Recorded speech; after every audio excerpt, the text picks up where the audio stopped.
కాల్పుల విరమణ ఒప్పందాన్ని పాకిస్తాన్ ఉల్లంఘించబోతోందా? అంతర్జాతీయ మీడియా ముందు పాకిస్తాన్ ఇస్తోన్న బిల్డప్ ఏంటి?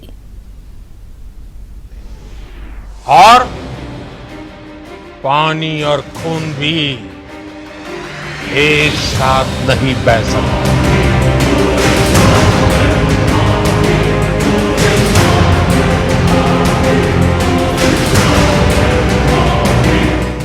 పాకిస్తాన్ తో ఆపరేషన్ సింధూర్ విజయవంతమయ్యాక మోదీ చేసిన ప్రసంగంలో చేసిన వ్యాఖ్యలు ఇవి.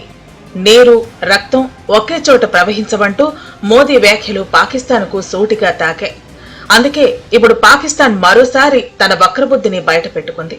నీటి సమస్య కనుక పరిష్కరించినట్టయితే తిరిగి కాల్పుల విరమణ ఉల్లంఘన జరిగే అవకాశం ఉందని, ఆ తర్వాత యుద్ధానికి దారితీసే అవకాశం కూడా లేకపోలేదని పాకిస్తాన్ విదేశాంగ మంత్రి ఇషక్ దార్ CNN కు ఇచ్చిన ఇంటర్వ్యూలో చెప్పుకొచ్చారు. The National Security Committee of Pakistan declared that if this treaty is tempered, if the water is diverted, if water is stopped, we'll treat it as an act of war. Pahalgam ఉగ్రదాడి తర్వాత పాకిస్తాన్ కు భారత్ సింధు జలాలను ఆపేసింది. ఆ తర్వాత పరిణామాలు మారిపోయాయి. పాకిస్తాన్ పై భారత్ సైన్యం విరుచుకుపడింది. చివరికి అమెరికా మధ్యవర్తిత్వంతో పాకిస్తాన్ బయటపడింది. కాల్పుల విరమణ ఒప్పందం జరిగిన తర్వాత మోదీ మాట్లాడారు. నీరు, రక్తం ఒకే చోట ప్రవహించబోవని తేల్చి చెప్పారు. అయితే ఇప్పటికిప్పుడు పాకిస్తాన్ కు వచ్చిన నష్టం ఏమీ లేదంటూ ఇషక్ దార్ చెప్పుకొచ్చారు. అలాగే ప్రస్తుత పరిణామాలతో పాకిస్తాన్ కు పెద్దగా వచ్చిన నష్టం కూడా ఏమీ లేదని చెప్పుకున్నారు. भारत का मत एकदम स्पष्ट है।